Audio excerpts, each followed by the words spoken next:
Hey, Midtown family, Pastor Tyronne here. Can I ask you all a question? How many times have you heard the gospel or got dressed up and headed to church for an Easter celebration? Some of us grew up in the church singing songs and hearing the pastor preach, but over time, if we're being honest, it's become more routine than it has been life-changing. It can be easy to let the powerful message of the gospel become overshadowed by daily distractions or sins in our lives.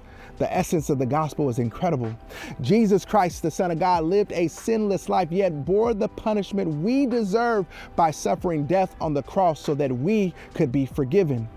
3 days later, his tomb was empty. He defeated death in the grave for us so that we can have the opportunity to believe in his death and resurrection and spend eternity in heaven.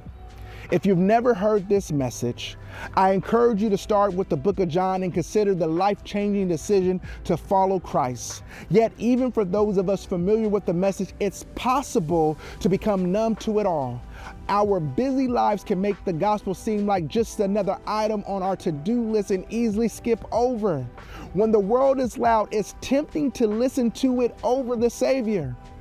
In Mark 15:15, Pilate handed Jesus over to be crucified, not because he believed Jesus deserved it, but to appease the crowd.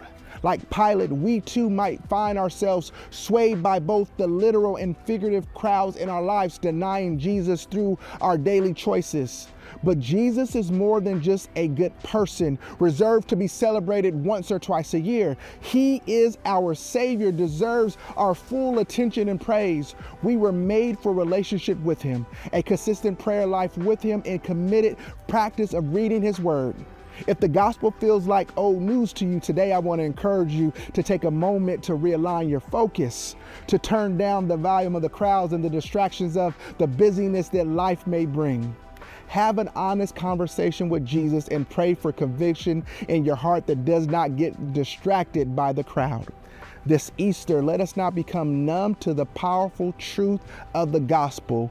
Let's soften our hearts and remember the incredible sacrifice Jesus made and the everlasting hope he offers. May this season be a time to reunite and restore our passion for Christ and carry his transformative power into every area of our lives.